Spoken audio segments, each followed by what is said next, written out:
خوتي وداتي مساء الخير عليكم بونجور tout le monde اهلا وسهلا مرحبا بكم يا جماعه الخير azul في اللون. Nous sommes le samedi 4 juin et nous commençons cette journée par une nouvelle sinistre malheureuse qui démontre encore une fois que la sécurité ne peut absolument pas empêcher le désespoir, que le désespoir est toujours plus fort que toutes les appareils sécuritaires ou là que toutes les mesures sécuritaires ou là que toute forme de sécuritocratie.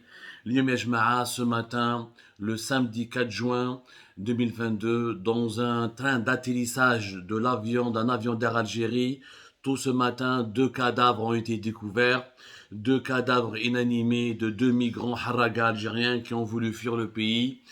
حبوا يهربوا من البلاد. C'est malheureusement les constatations rapides des médecins légistes sur place et des équipes médicales disponibles au niveau de l'aéroport international d'Alger ont pu démontrer qu'il s'agit de 2 adolescents âgés de 16 à 17 ans maximum et leur mort remonte à plus de 24 heures. Ça veut dire que ça fait plus de 24 heures, entre 24 heures jusqu'à 48 heures, les mettent au sein de l'avion d'Air Algérie où les cadavres ont été retrouvés sur le train d'atterrissage, c'est-à-dire avec l'équipement qui permet de relier les roues à l'avion pour garantir l'atterrissage, ensuite le décollage de l'avion. Entre 48 heures et 24 heures malais, parce que les 2 jeunes adolescents ont voulu fuir l'Algérie clandestinement pour aller vers l'Espagne, parce que l'avion d'Air Algérie, le vendredi 3 juin, il avait assuré la liaison Alger-Barcelone. Ensuite, il est revenu à la fin de la journée pour se poser à l'aéroport, sur le tarmac de l'aéroport international d'Alger. Ce matin, le même appareil était mobilisé pour assurer un vol Lyon-Alger à Paris. D'après les premiers éléments en notre possession, confirmés par des sources bien introduites au sein de l'aéroport international d'Alger, les 2 adolescents ont certainement pu se faufiler, ont trompé la vigilance de tous les dispositifs sécuritaires. Ils se sont faufilés pour se cacher secrètement dans la soute à bagages de l'appareil, de l'avion Air Algérie depuis jeudi soir. Ils se sont cachés jeudi soir en espérant que le vendredi, quand l'appareil va décoller, ils vont pouvoir descendre et arriver sain et sauf à Barcelone en Espagne pour ensuite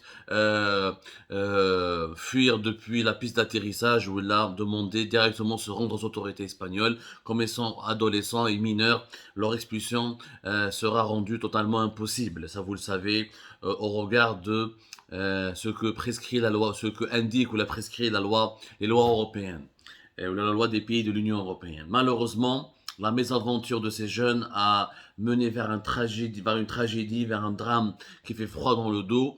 En Espagne, ils n'ont pas été repérés, les cadavres, parce que certainement, ils ont voulu quitter la soute à bagages pour ensuite essayer de descendre de l'avion clandestinement et secrètement depuis le train d'atterrissage. Malheureusement, les conditions de leur refuge, d'après les éléments que nous avons pu obtenir auprès de nos sources, qui sont des employés des cadres d'Air Algérie ou des employés des services de sécurité de l'aéroport d'Alger. Visiblement, ils sont morts par suffocation. Les voies respiratoires ont été obstruées, ils ne pouvaient plus continuer de respirer. Et c'est pour ça que en Espagne, ils seraient déjà morts au niveau du train d'atterrissage. Alger au retour. Le choc est terrible, le choc est tout simplement émotionnellement intenable et insupportable. C'est une véritable tragédie.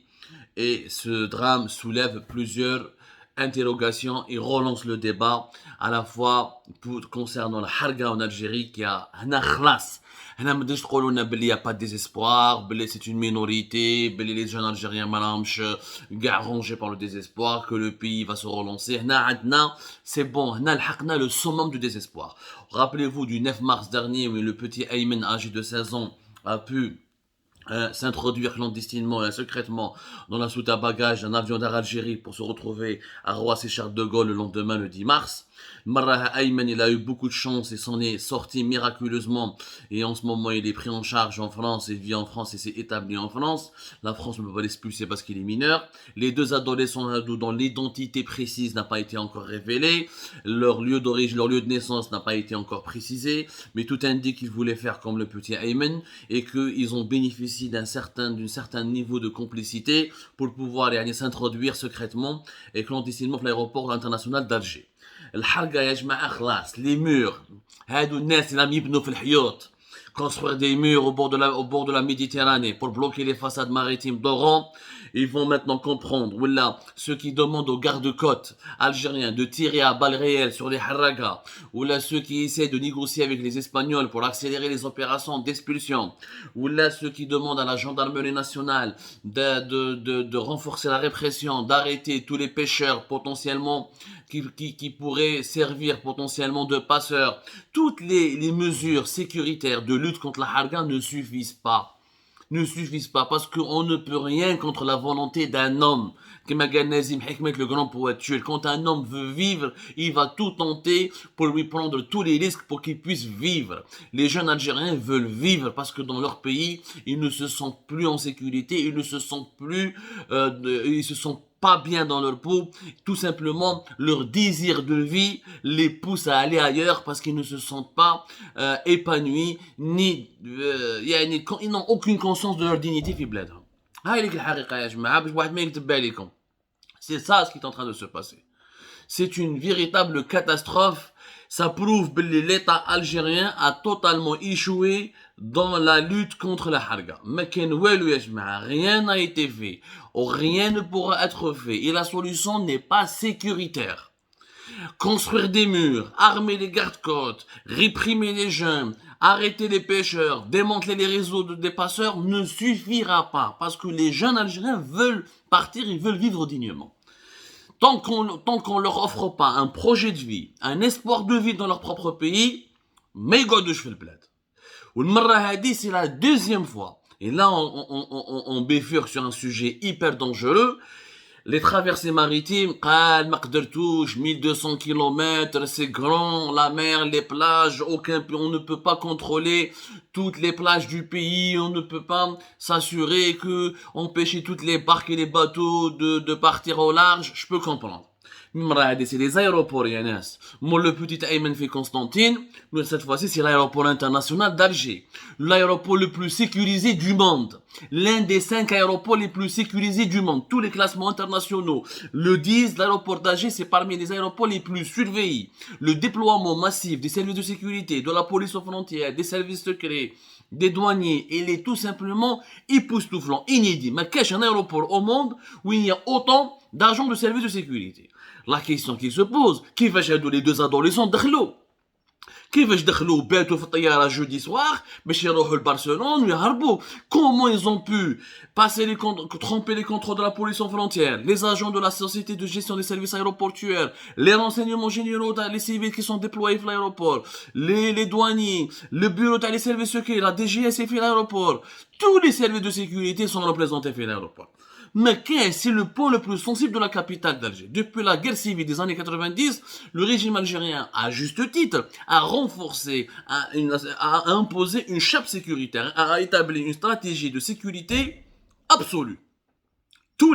L'aéroport d'Alger, c'est l'un des plus difficiles du monde. Pour le pénétrer, pour se cacher dedans, ou là pour se réfugier dedans, ou là pour essayer de trouver un refuge. C'est hyper compliqué. Là, il y a des niveaux de complicité. C'est pas une simple vigilance, il s'agit pas de tromper simplement la vigilance des uns et des autres. Là, il y a un niveau de complicité qui est impressionnant, qui est effrayant. Maintenant, la question qui se pose, imaginez s'ils étaient des terroristes. Comme le cas de Ayman, imaginez بعيد الشر, c'était pas des harragas, c'était pas des adolescents. واحد مهبول مريض طرطق بروحه طياره طاح في برشلونه, elle va exploser, où il y aura des morts, où tous les un attentat, terrorisme international, où l'image de l'Algérie va être complètement sabotée, gâchée, etc. Imaginez بعيد الشر si c'était un réseau terroriste. Imaginez un réseau de terroristes, maintenant les terroristes pourront utiliser des jeunes harragas. Ils font faire se passer pour des jeunes harragas, ils chipent ou quelques agents de sécurité, les services de sécurité, il explose, ça devient une attaque terroriste de grande envergure. Parce qu'on parle de vols internationaux, vol vers la France, vol vers l'Espagne. Ça prouve que la sécuritocratie algérienne, elle est défaillante. Ça prouve que le mythe d'une Algérie hyper sécurisé, hyper militarisé, où tout est contrôlé, où tout est surveillé, l'obsession de la sécurité ne sert à rien. Ne sert à rien. Prévenir vaut mieux que guérir. Au lieu d'avoir beaucoup de policiers, beaucoup de gendarmes, beaucoup d'agents de services secrets, il faut développer le pays. À l'origine de l'insécurité, c'est le désespoir, c'est la pauvreté, c'est la détresse sociale, c'est la précarité. C'est la question, les logements précaires, le mal logement, c'est le mal-être, le mal vivre, c'est la mal-vie tout simplement. C'est la mal-vie. Dans un pays où il n'y a pas de mal-vie, les risques d'insécurité, ils baissent. Tu peux avoir des attaques qui viennent de l'étranger, mais que ta propre population, si elle vivait bien, si elle a accès au logement, elle a accès au travail, elle a accès à une qualité de vie plus ou moins respectable, elle vit dignement, elle peut manger, se nourrir, payer son loyer, travailler, étudier, s'épanouir, on n'aurait pas eu ce genre de phénomène. اليوم راهم دي حراقة. خذ ما شاء الله ça peut être des terroristes بعيد الشر. Ça peut être des terroristes بعيد الشر. وش راهو صاري؟ Arrêtez cette obsession sécuritaire. Arrêtez, la Harga est en train de prouver que l'obsession sécuritaire du régime algérien, elle est nulle et non avenue. Elle est totalement inefficace. Totalement. Quand le pays s'effondre économiquement, il vit dans la détresse sociale, Wallahu djib djish, t'hato fi l'aéroport, t'hato dans les zones sensibles, quelqu'un qui n'a plus rien à perdre, il tente tout. Quelqu'un qui n'a plus rien à perdre, il tente tout. Wallahu djib les lasers, les radars, il n'a rien à perdre. Dioum c'est des Harga. Imaginez بعد الشر غدوة un terroriste حاب يطرطق روحه يقول لك انا خلاص j'en ai marre de ce pays, j'étouffe, je vais exploser, je vais me venger, je vais tuer des gens. Vous imaginez ce que ça peut provoquer comme drame? Donc, tirons les leçons de ces drames. Après Ayman, qui s'en est sorti miraculeusement, alhamdoulilah, ces deux adolescents sont morts. Leur cadavre a été, l'état de décomposition de leur cadavre a donné la chair de poule à de nombreux observateurs et témoins oculaires les canaux sur place.